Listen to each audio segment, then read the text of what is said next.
on my computer. This is a reminder to rename yourself, as you're going to see me do right there. My name is Kevin McCoy, but I got to change my name. I'm going to rename myself Kevin the Great. We always did that as children. You always wrote the Great after your name. So we hope to hear you in the chat box and in reactions with thumbs up or applause.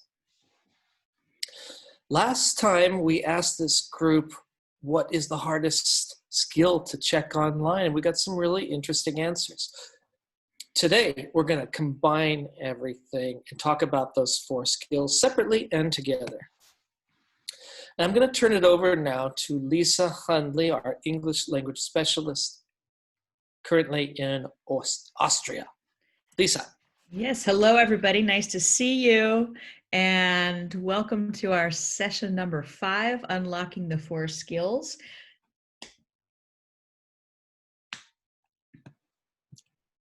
I'm looking over at all your chats. That's great.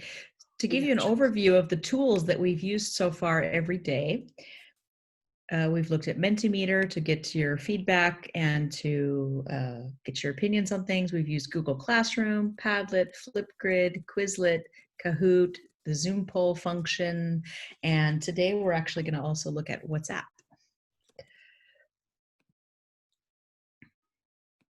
By the way, your homework assignments have been fantastic to look at, and here's one that we got, another one that we got, one showing somebody wanting to go to Paris, and the author wrote, I was there once and I love the city, I would go there again and find out more. So your map activities on Padlet have been really fantastic to see. And remember yesterday when Ivana introduced this idea, it can be used as a writing activity. And it's also a fun way to explore, look at some geography, spark curiosity.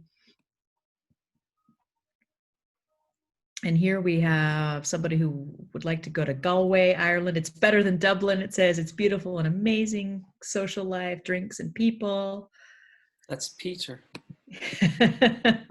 I love Ireland very much, so I agree. Although I've never been to Galway itself. But so tonight I'd like to share some activities with you. Kevin will also be sharing an activity. And we'll talk about a few approaches and some things that you might want to take into consideration when doing activities online. Can everyone hear me okay? Can I get a thumbs up or an emoji? Great, okay. I see some of you are having some snacks. You have snacks to share, everybody?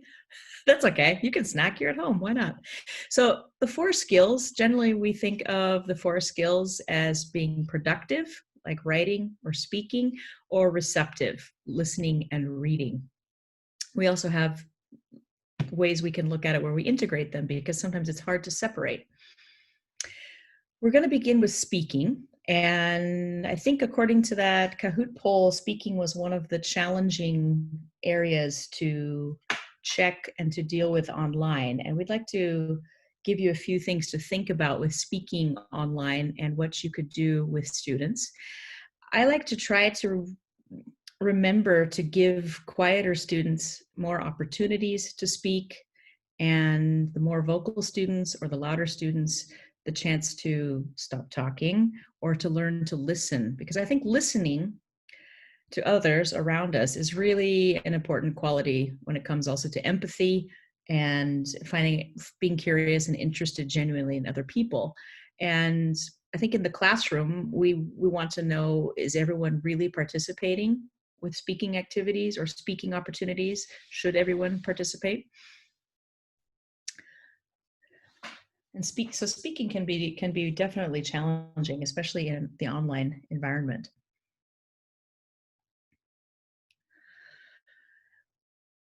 With speaking activities online, we can do things synchronously like we're doing right now, live events using a video conferencing tool such as Zoom. You can do things like in chat, which you're doing on the side here. And oh, somebody says they have a pint of water. Okay, good. Maybe later you'll have something else if you're a something else drinker. Okay, we can also do things asynchronously like using video or audio. if you see the chat function here, everybody's saying hello and saying where they're from and making comments. That's great. And what chat is written text, but it's kind of speech-like in a lot of ways. So we have a question for you, and I think Kevin's going to put that up as a Zoom poll. What is chat language? It's something to keep in mind when we're doing online teaching. What is chat language? And I'm going to videotape your poll coming up. It's really interesting to see it happen live. I'll narrate the poll because our Okay. Facebook Live people can't see it. Oh, okay, thank you. So we have writing, speaking, both or neither. What is chat box language? And it sounds like a simple question because you're typing, right? Typing is writing, but it shares a lot of the characteristics of speaking. So a lot of people are saying it's both or neither, some kind of hybrid. Yes. So it's something new, that's for sure, that hasn't existed before. And it's also something we don't have in the physical classroom, right? There's nothing where students can type something and it can be seen by everyone at that in real time. So fascinating idea. I'm going to close the poll and show the results here. Both, okay. Yeah, so largely people understand the dual nature of the chat box here. Great. Thank you for your comments. Back to you, Lisa. Yeah, thank you. And it's interesting also that some people say neither because it could be classified as neither, or maybe it's something we haven't discovered what to call it yet. It could be because it is kind of a hybrid way to do language. Who uses WhatsApp? Raise your hand if you use WhatsApp. Wave your hand if you use Viber. I'm trying to move around a little bit today. Okay, WhatsApp or Viber. You have the chat function on WhatsApp or Viber, and you also have an audio function. Maybe some of you are familiar with this or use this, but this is a very simple tool that most of us have on our phones, some sort of chat messaging thing that includes audio as well. And I would recommend considering all the things that you can do with this in your online classroom with students who are located in different places. And I'm going to touch back on Ivana's activity from yesterday, which was the map Padlet activity, or that you did on Padlet. And she asked the question, if you could travel anywhere someday, where would you go? And I'd like to demonstrate that I did this activity with a friend of mine in Bosnia, Elma, and I'd like to play it for you, and I'd like to play our conversation. So this is Elma in Bosnia and me in Austria, and I'm just going to play it for you right from my phone. I think the volume will be okay. Hey Elma, how's it going? I have a Okay. question for you. Since we can't travel anywhere these days, where would you go if you could go anywhere in the world someday? Hi Lisa, I'm fine, thank you. How are you? Well, nice question. For as long as I know, I wanted to visit New Zealand. Oh my gosh, New Zealand would be amazing. I've never been there, and that's a place I've always wanted to go as well. So why would you like to go to New Zealand? Well, I've heard and saw photos of beautiful nature. Also, I've heard that people are really relaxed and easygoing, and Okay, so you get the idea. So this was an activity that we were able to do. This might be something that you would do with your students or have them do with each other. Instead of writing the text into the map activity, you can have students communicate using the record function of WhatsApp or Viber or something similar. And you notice in the slide where the text chat is blurred out. That's just because I covered our conversation, but you can use audio and written word to communicate. And I think WhatsApp also has a video function as well. But there's a different feeling when you only hear somebody's voice versus when you see them and hear them. It's like watching TV or a movie versus listening to the radio. It's a different sensation. Lisa, a continuing challenge, perpetual challenge for all teachers, I think, is to increase the amount of speaking practice that their students get, and giving them small bite-size questions like this, which they can respond asynchronously, I think is a great idea. Thank you. Yeah, you're right. And the nice thing is they can delete them if they're not happy with their recording, or they feel embarrassed, or they make a mistake, because that happens sometimes. They can delete it and record it again. And in the live sessions, you can try to pass the microphone around, but in a large group, you're not going to get a lot of speaking practice. And sometimes 2 or 3 people dominate the whole thing sometimes. So it's good to break things down. Speaking of breaking things down a little bit, the online environment allows us to be very flexible. And I'm sure all of you have discovered that in the past 2 months, teaching at home, from home, or from not at school, and teaching online remotely. And you can divide your class time, actually. So for example, if I have a class of 50 minutes, rather than have everyone join at once, I might have a smaller group of students, say 5 or however many you decide, join me for a smaller amount of time, for example, 10 minutes. This would allow me to speak to each student, and it would give them the opportunity to speak.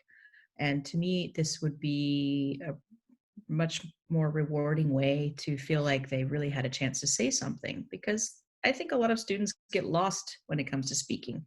They don't get the chance. Maybe they're dominated by other stronger personalities, and they don't have the opportunity. Something that is quite easy to do, and perhaps some of you are already doing things like this, is and this is for any level, is I give learners a text or something that they've already done for homework, and I simply ask them to read it. So they don't have to think of any new words. They just read something that they have written. You could even have them read a text out from a book, but we're going to talk about that in just a minute.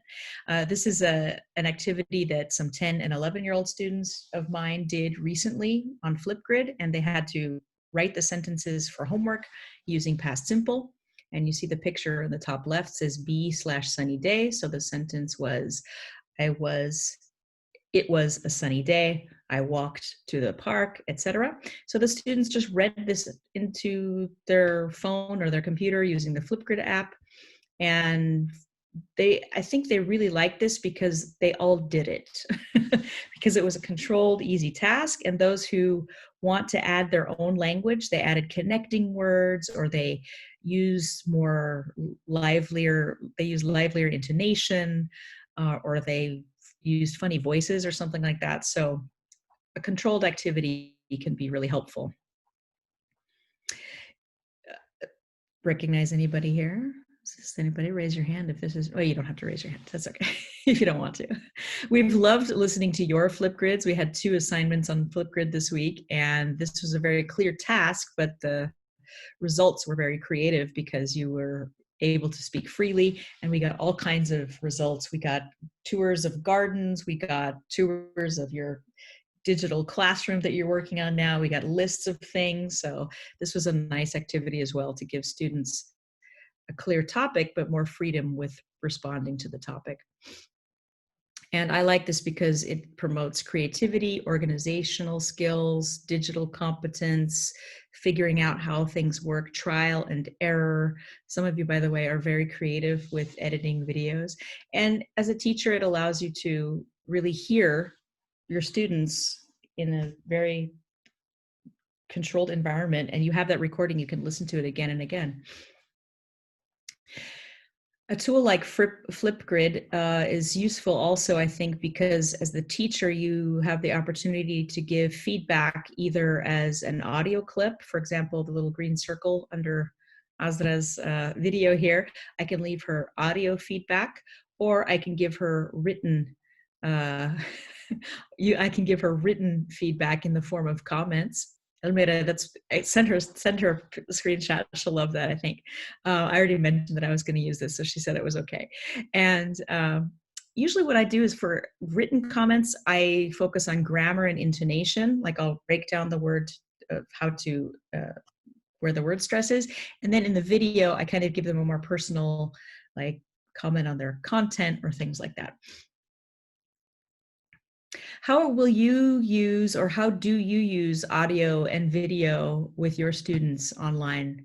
And we'd love to know in the chat box, what kind of things are you using or will be using? Maybe you got some ideas this week, or you might want to share some ideas that you've already found successful.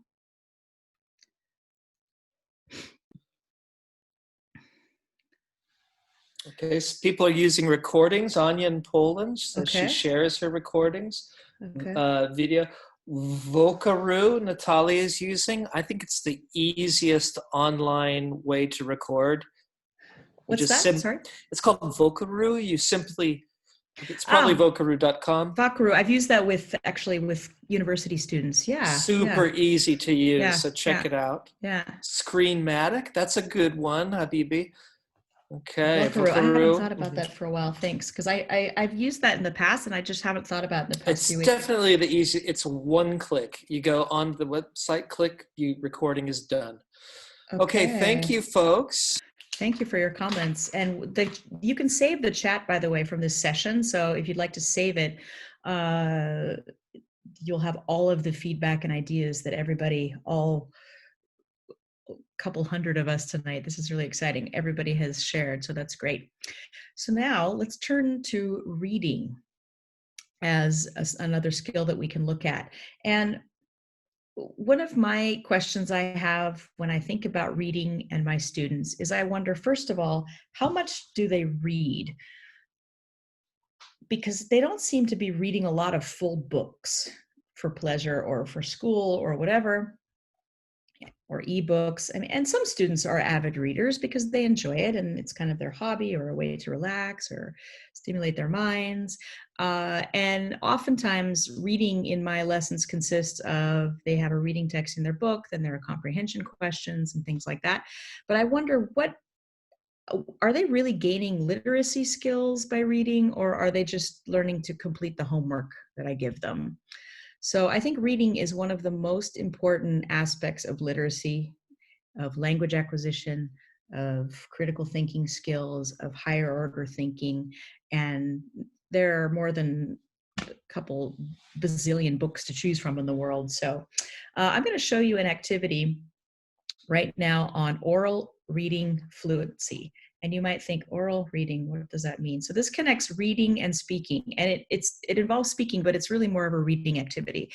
So this focuses on literacy and gaining familiarity with a text on the word level. You can do it on the sentence level, or you can do it on the passage level, like a chunk of the text. And this is a text that I would use, and after my students have read it and done the comprehension exercises, which you probably have textbooks that have a similar format. You have a text and then the students answer questions. So this is an activity I would do after they're already familiar with the text, the vocabulary or the grammar, etc. We've talked about it a little bit, and I would have them read a small portion of it. But online, how would I know that they read it? Well, guess what? WhatsApp, once again. So I'm going to demonstrate to you. Let me find it here. I have to say goodbye to Elma for a second and find Claudia in Hungary and Sandra in Slovenia. And believe it or not, we actually did this last night, just for you today. So 3 of us, yeah? I was just going to say, teachers might not believe that because they never do anything at the night before. No, what are you talking about? I've had this prepared, this slide and this idea. I've had this prepared since like January. What are you talking about? So I got this idea and I thought I could tell you about it, but why don't I have some people actually help me do it and model it for you? So, and rather than trouble Ivana and Kevin for more help with putting things together, I thought, let's get someone else to do it. So this did not take very long. What you do is you have students, in this case, Claudia and Sandra, you have them read one sentence at a time. You could choose also one word or one passage, but for this, I'm going to demonstrate reading one sentence at a time. So if you can see the text, read along, please, as you listen to the three of us reading the text together from Slovenia, Hungary, and Austria. Okay, I have the text. Treasure hunt, and this is my group and I reading our text together. When Dad said that Jilly and I could go to an adventure holiday camp, I wasn't too excited.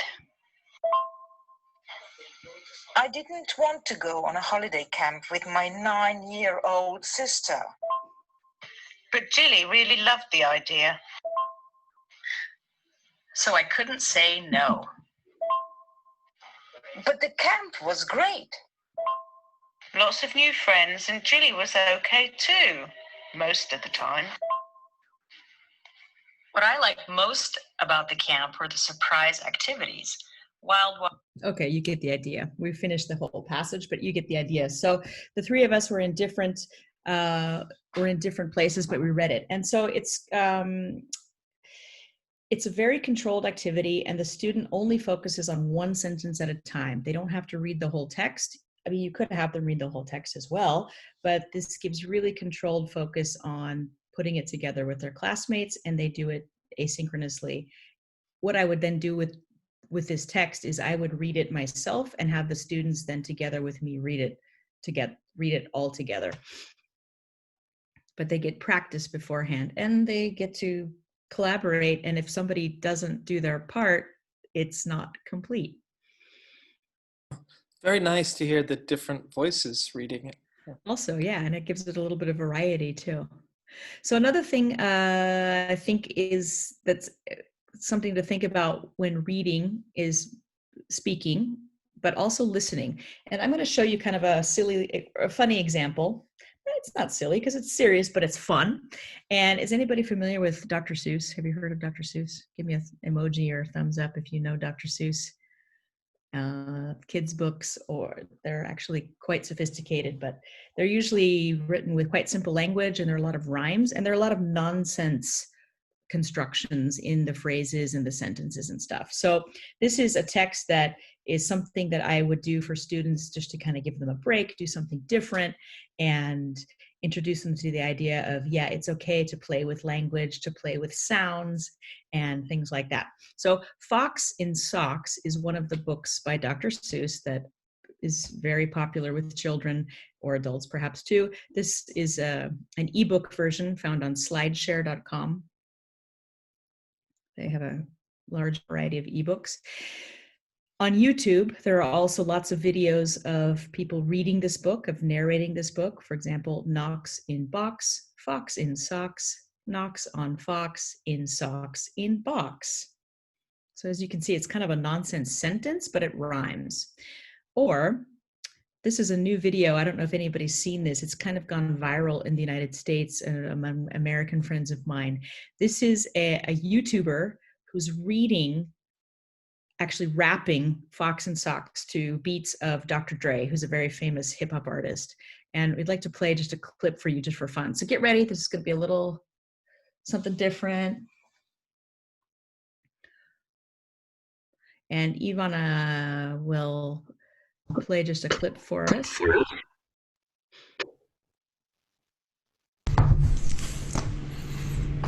Hi, I'm Wes, and today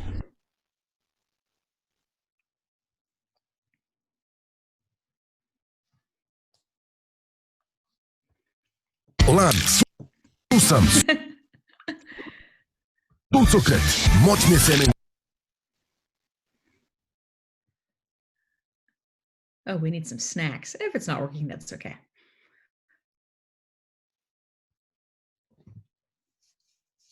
Oh, Daniela Wonder Woman. Yay. I just saw your name because I see some new faces coming up. We can probably get the URL for that. Yeah, that's the okay. link, and people can. Yeah, if that's okay.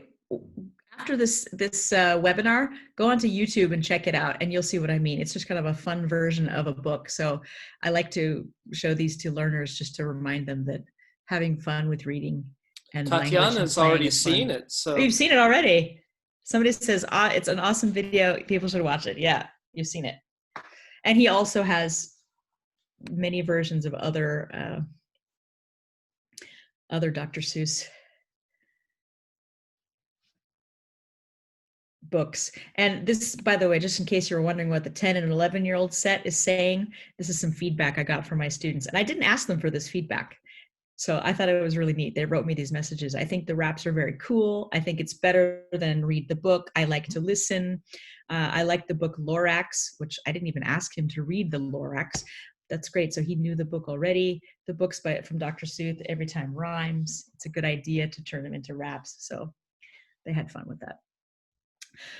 When it comes to reading, I also like to remember that we're doing a lot of work online these days, and I like to encourage also sometimes going offline.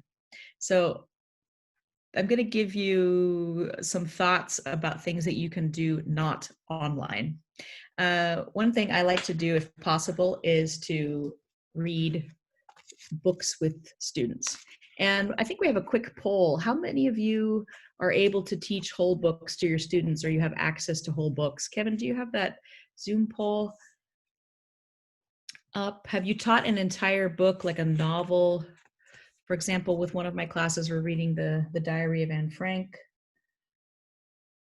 I'm doing this with a class of 14-year-olds. And it's been very interesting to read this while everyone's been at home quarantined. So for our Facebook Live people, we're asking if our teachers have taught an entire book, whether it's a novel or some larger piece. And so about 60% are saying no, but they'd like to. And about 15% say several times, 25% a few times. Okay. Okay, thank you. I'm going to end the poll there. Okay. Great, thank you very much. There's your results. Okay. All right, so I know as a teacher, when I introduce a book to my students, I want them to love reading. I want them to enjoy fiction or nonfiction. I want them to experience reading the book and have these aha moments of, wow, that was amazing.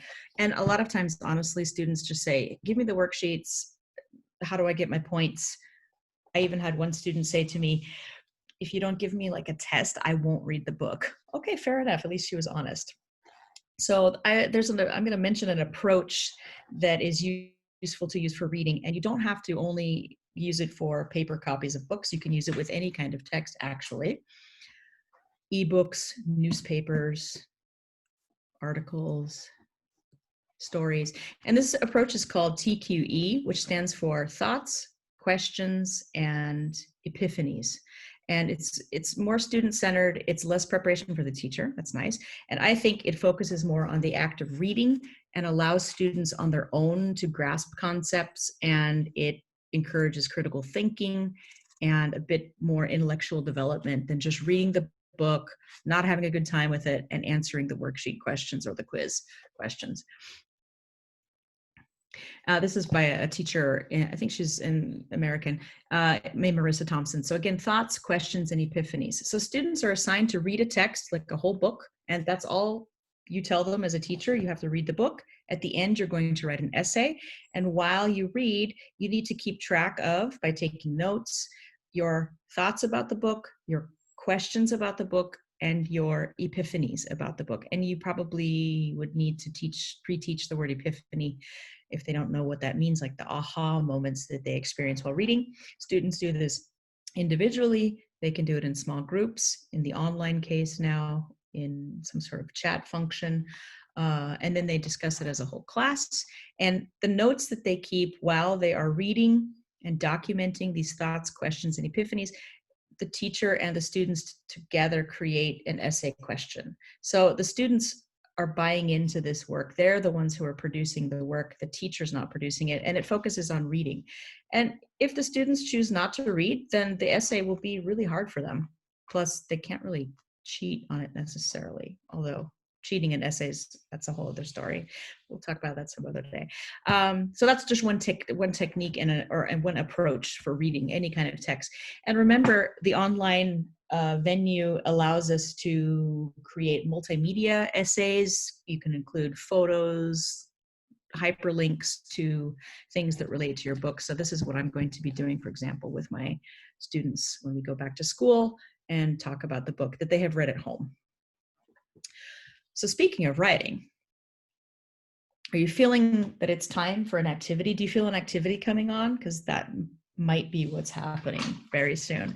With any kind of writing activity, I like to remember the writing process. So pre-writing, getting ideas generated, drafting, organizing, revising, turning it in, getting feedback, letting students rewrite as many times as they need, also reading drafts out loud. We're going to pre-write a story together right now. And this is a technique just called cheeseburger stories.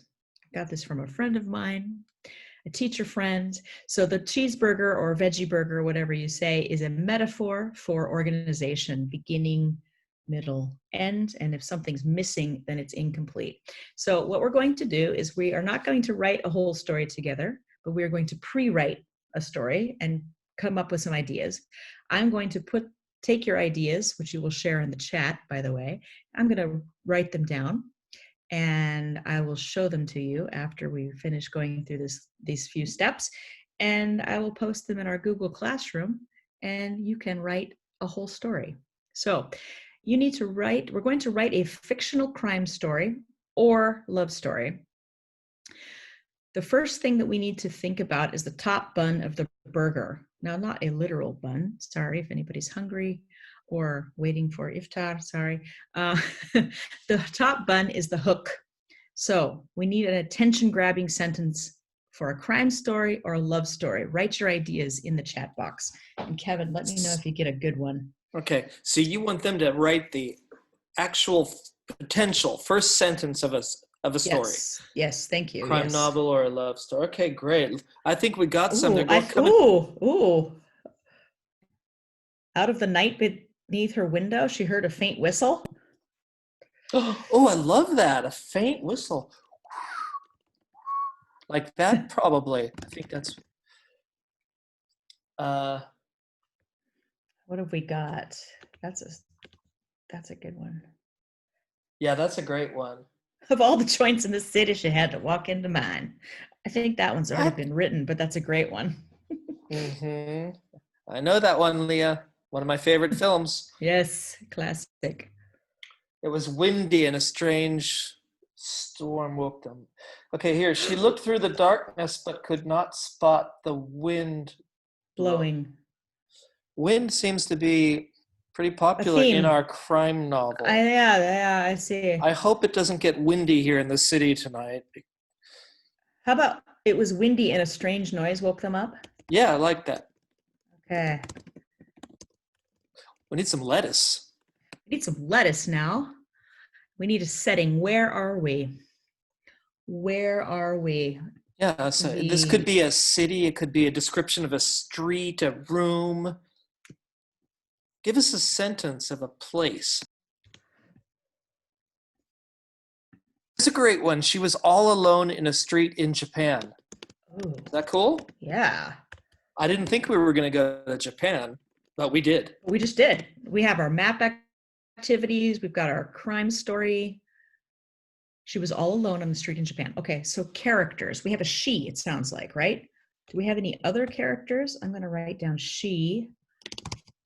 Okay, yeah. So what do we need here? Do we need a name or a description? Well, a sentence that includes a character, right? Yeah. So far, I know that she is one of the characters, and she may or may not have a name. That's okay. We've got an old woman, strange man, Jabbar. Jabbar. Oh, and we've got me, she and me, or I. A broad-shouldered man. Okay, she saw a Okay. broad-shouldered man. First Now we have two characters. Yeah.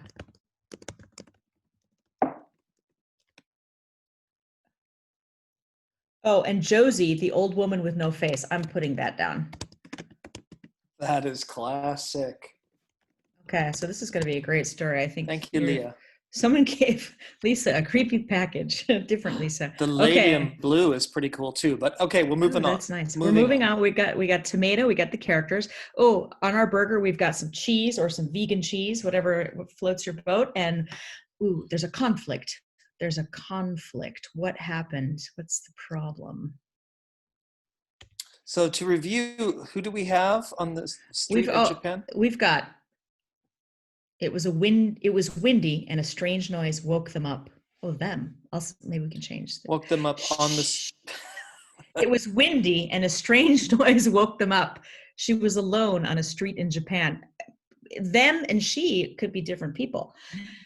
So I guess she was sleeping on the streets of Japan. She and they, a broad-shouldered man, Josie, the old woman with no face. We've got they, them, she, a broad-shouldered man, and Josie, the old woman with no face. So what's the conflict, the problem? The car broke down in the middle of the dark. Should we use that? Sure. Or unexpectedly, she found she lost her wallet. Okay. Unexpectedly, she realized, or she found she'd lost her wallet. There's a lot of good stuff in there. Thank you, teachers of the world. Okay, now resolution. How do we resolve this problem? The conflict is she realized she'd lost her wallet. What's the resolution? How does that get solved? The mayonnaise of our burger. It was just a dream? Okay. No, this really happened. It wasn't a dream. This is not a dream. She used GPS. She had a chip in her wallet. She retraced her steps. That could be a resolution. Very practical. It's going to be. Okay, she retraced her steps. And the conclusion, what would be the last sentence? And even though we haven't written the story, let's give ourselves a last sentence. Like they lived happily ever after, for example. What would be a good final sentence? And what kind of language item would tell us it's the end? The end of a whole story. Ooh, she felt lost. That could be an ending. There's some funny stuff in the chat box. They promised they would see each other again. Okay. All right, I've been typing while you've been adding things, and I'm going to grab the screen here for just a quick minute. And let me swap over and show you what you have written.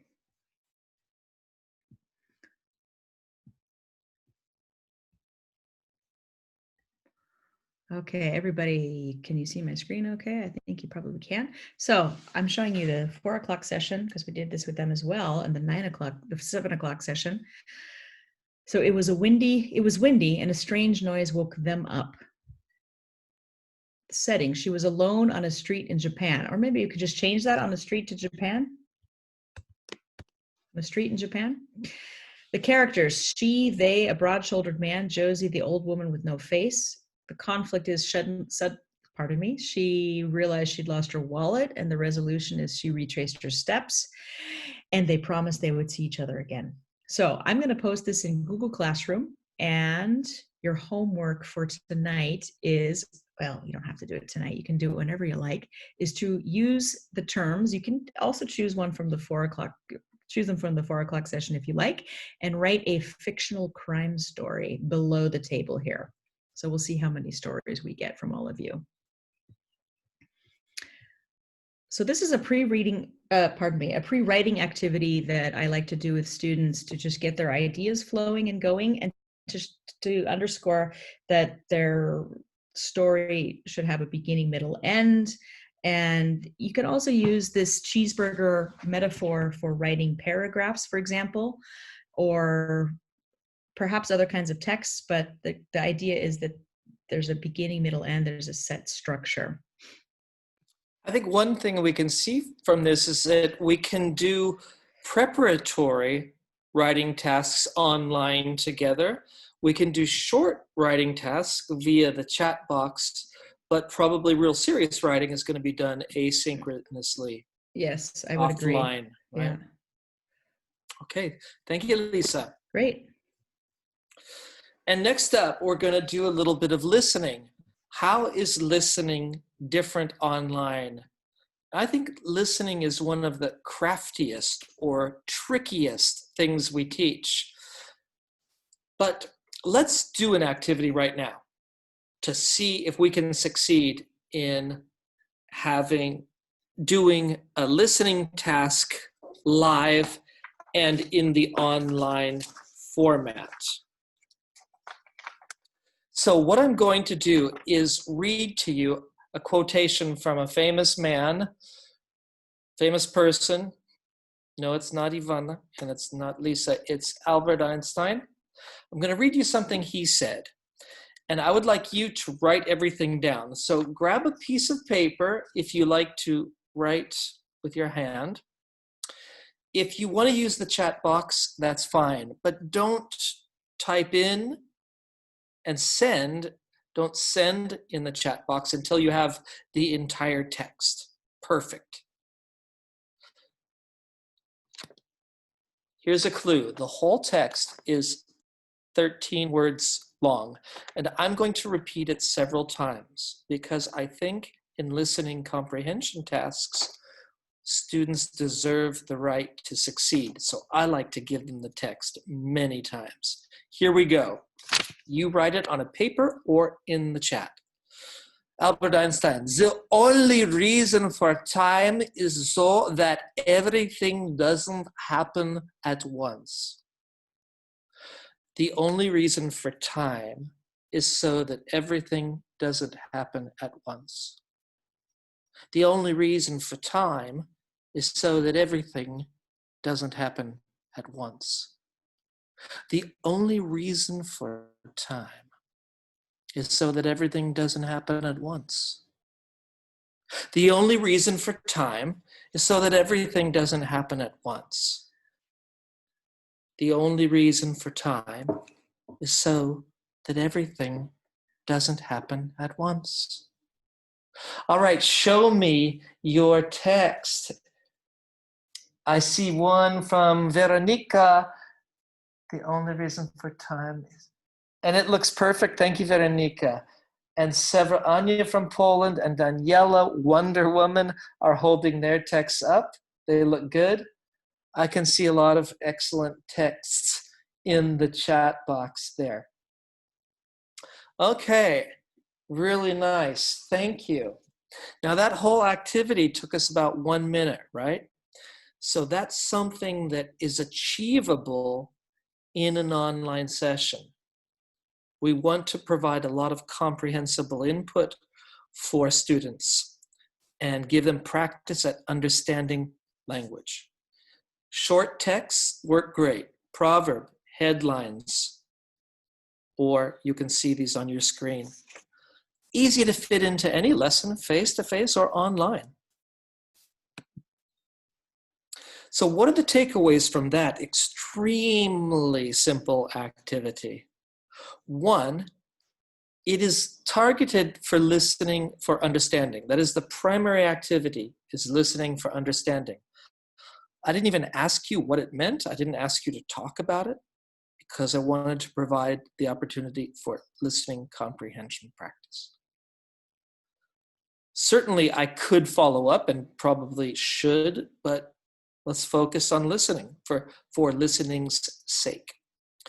The other great thing is I can check the understanding of every student because I can see exactly what each of you is doing in the chat box or on a piece of paper or in a physical setting in the classroom. This is also what I call a loop. So I just repeated it to give learners many opportunities. Very often in a dictation, or at least when I was a child, teachers used to do this to me. The only reason for, and that takes away from, you're not dictating language anymore, you're just dictating parts of language. So I prefer to read it at a good speed several times. Most important of all is we gave you a specific task. Write down those 13 words. Let's see if we can do this again using a song. This is going to be more challenging because for this text there are 14 words. All right, can you handle 14? Either write on a piece of paper or write in the chat. Do not send your writing until you have a full text. Here's our pre-listening, and it's very short. The song has 4 lines and 14 words, and these pictures might help you with some of the words. They might. I make no promises.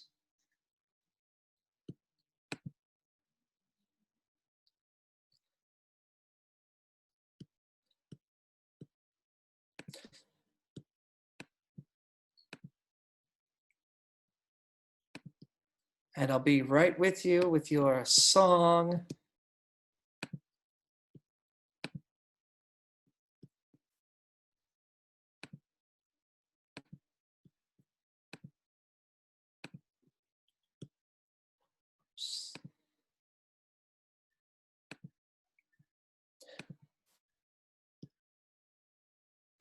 All right, and we're listening. Are you ready?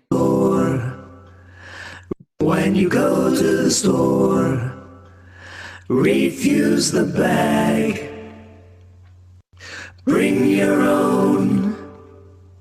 Recycle, reuse. When you go to the store, refuse the bag. Bring your own. Recycle, reuse. When you go to the store, refuse the bag, the plastic bag. Bring your own. Recycle, reuse. When you go to the store, refuse the bag. Bring your own. Recycle, reuse. When you go to the store, refuse the bag. Bring your own. Recycle, reuse. Cool, thank you everybody. So I can see by monitoring the chat box and Daniel Wonder Woman in the video that we have a lot, and Amir in Bosnia. Perfect that we've got a lot of great success. So I think listening skills are developed through repetition. That song is available for free download, as well as an article that I wrote on listening tasks. And I think Ivana will put the links into the chat box for us. One of the most flexible listening tasks, believe it or not, that is, I think, a drawing dictation. And in a drawing dictation, you tell people what to write, and they write it on a piece of paper. It can be extremely simple, like this. You start with a stick figure, you see at the bottom of the page, and then you dictate. You never show students a picture like this, you only dictate. For example, put a pink present in the person's right hand. Put a flower in the left hand. give him green eyes, put a triangle hat on his head. So that is kind of for young learners right there. But I did one earlier today where I dictated an island to my wife, and she drew exactly what I dictated, which is in the southeast part of the island, there's a hotel. It's called the Palace. So we can make these very high level drawing dictation, very high level. Let me show you an online video of a live drawing dictation.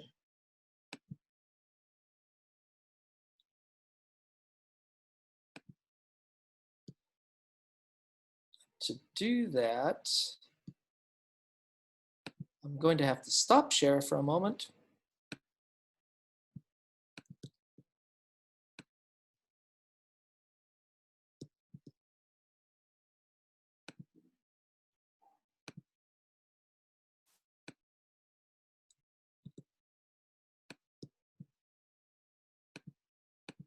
All right, I've got it, people. So this is actually what you're seeing is a live screen share of a webinar. So if you have a small group of people, students, they can annotate a picture. Take a look at this and listen carefully to the details you're going to draw on your girl. And I will repeat this many times, so don't think I'm going too fast. And here we go. Put a red skirt on her and a brown belt above her waist. Put a green blouse above and a smile, any color, on her face. Put a pink rose in her right hand. In her left, put the bugle which she plays in the band. Put some green boots on her from her knees down to her toes. So you can see here that write these words underneath online participants are actually drawing live onto the. Put a red skirt on her and a brown belt around her waist. Put a green blouse above and a smile, any color, on her face. Put a pink rose in her right hand. In her left, put the bugle which she plays in the band. Put some green boots on her from her knees down to her feet.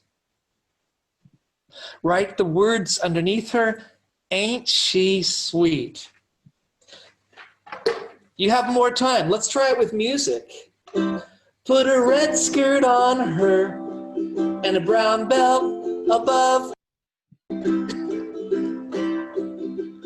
Write these words underneath. Ain't she sweet? How are we doing? Let's try it. And are you missing any details? I'm going to sing it one more time faster. Put a red skirt on her and a brown belt around her waist. Put a green blouse above and a smile, any color, on her face.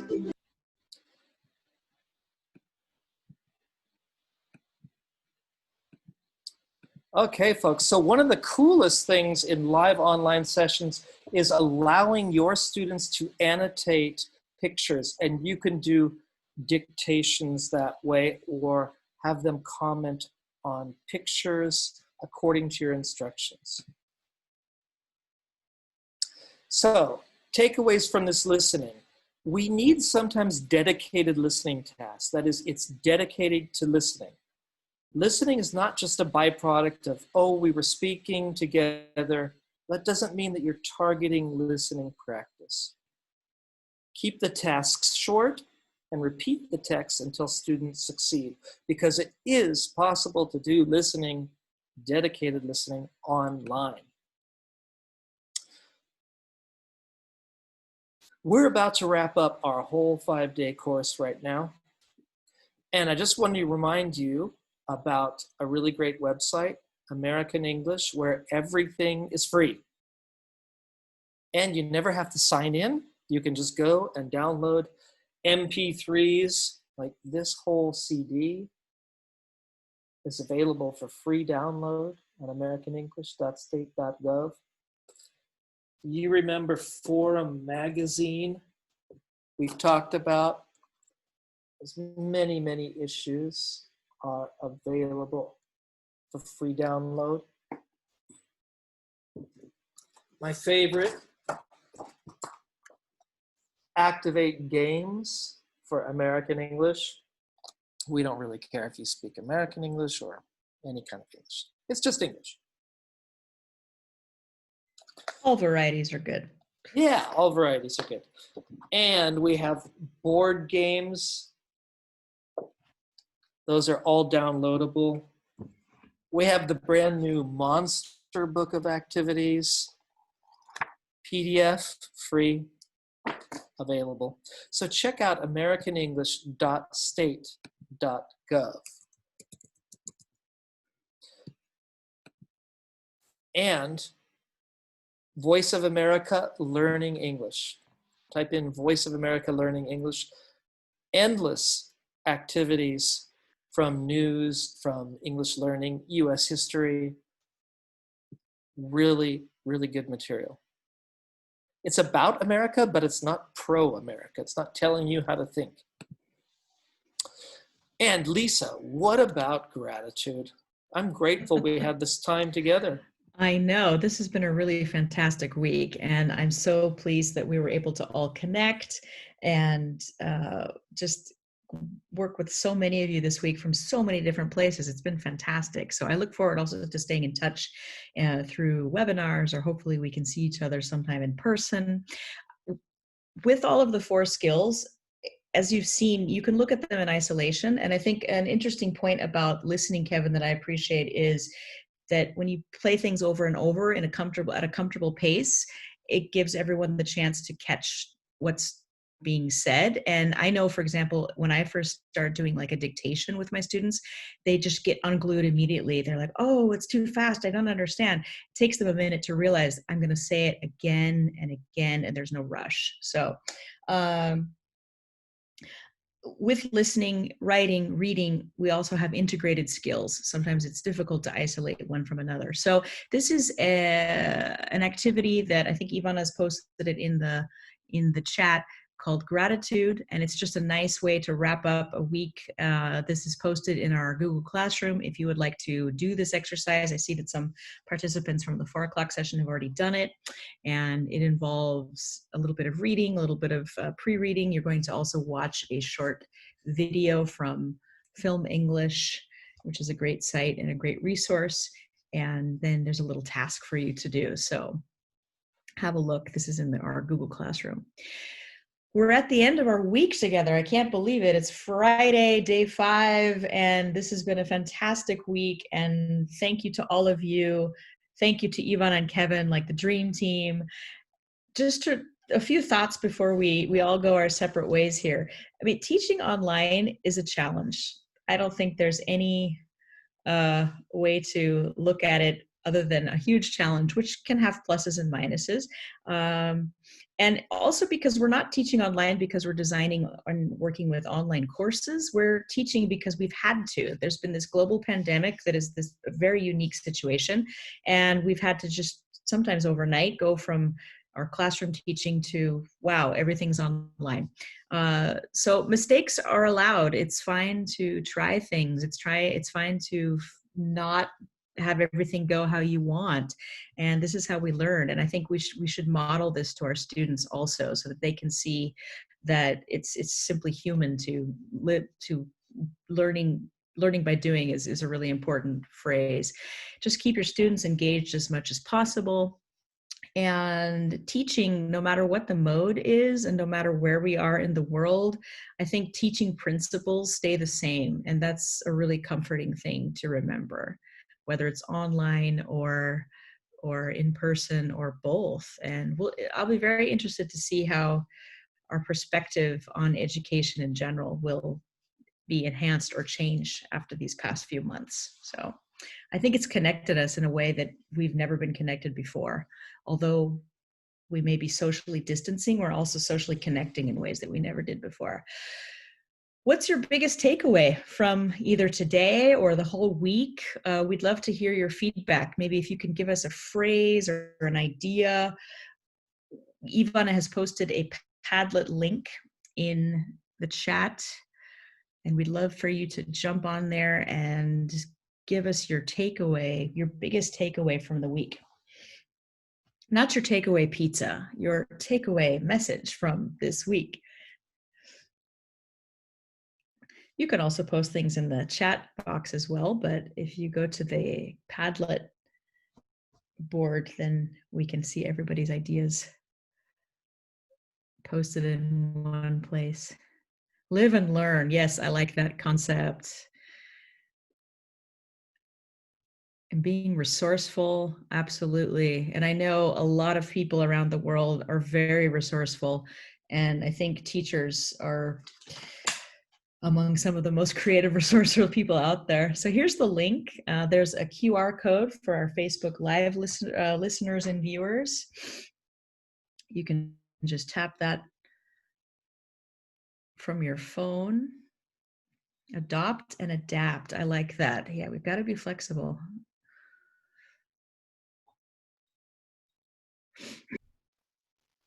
Oh, we've already got some comments coming in. Fantastic.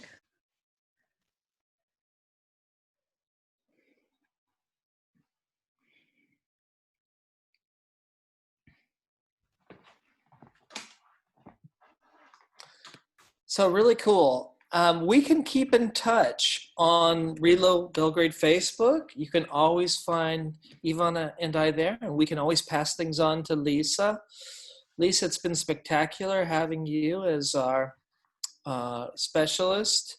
Thank you. This has been a very inspiring experience. It's been intense also for you participating, but thanks again to Ivana and Kevin for just, I think we made a really good team, and hopefully that shows. I saw in an article online today a new word, something of a sniglet, which was called Corona Spec. And the meaning is a specialist who comes and really helps you out during the coronavirus pandemic. Oh, interesting. A Corona Spec. I like that. Yeah. And that's what you've been for us. But you've been special in many, many ways. So now, teachers, we're going to ask you to do something kind of weird, which is to stop typing in the chat box completely. And please stop typing. Yeah. I'm going to end our goodbye, Facebook Live people. It's been great having you with us. Thank you, Facebook Live. See us next time. Bye, Facebook Live. Bye. Okay, those of you in Zoom are still with us, but we said goodbye to the Facebook Live people. And we'd like you to stop writing in the chat box because please stop the chat. We want to put something into the chat box, and if everyone's typing it into it, they'll have a lot of trouble finding it. Okay, so what we have for you tonight, you can type in Padlet, but stop in the chat box. Thank you so much. What we have for you tonight are certificates of completion. They're self-certifying, self-signed certificates. That means we created it, Lisa signed it, we put it in the chat box, you can download it, and you can sign it yourself. Okay?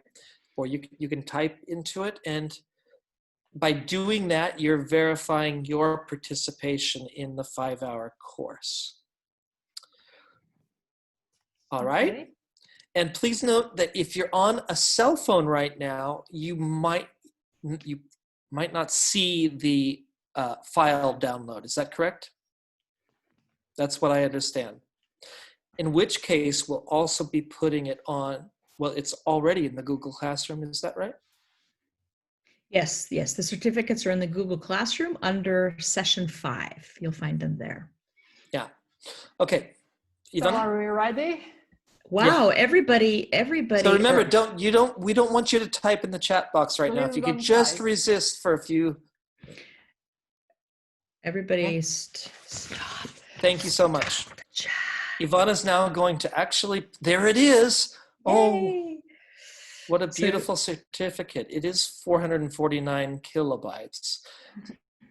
So let us know with reactions, not in the chat box, but your reaction button. How about some Thumbs up. emojis if you Yeah, got the it? emojis. Please do not post your email address. We will not be able to email your certificate.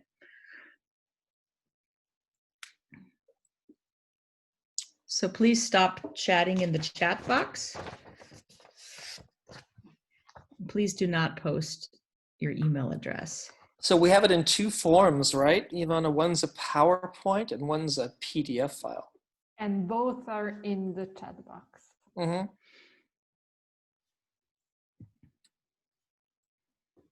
So just, Michaela, thank you. is anyone getting it? Thank you. We also have all the slides in PDF form at Google Classroom. I will post those right after this session. Lisa's They're not there right now, but they'll be there in a few minutes. Okay. I am ending our recording.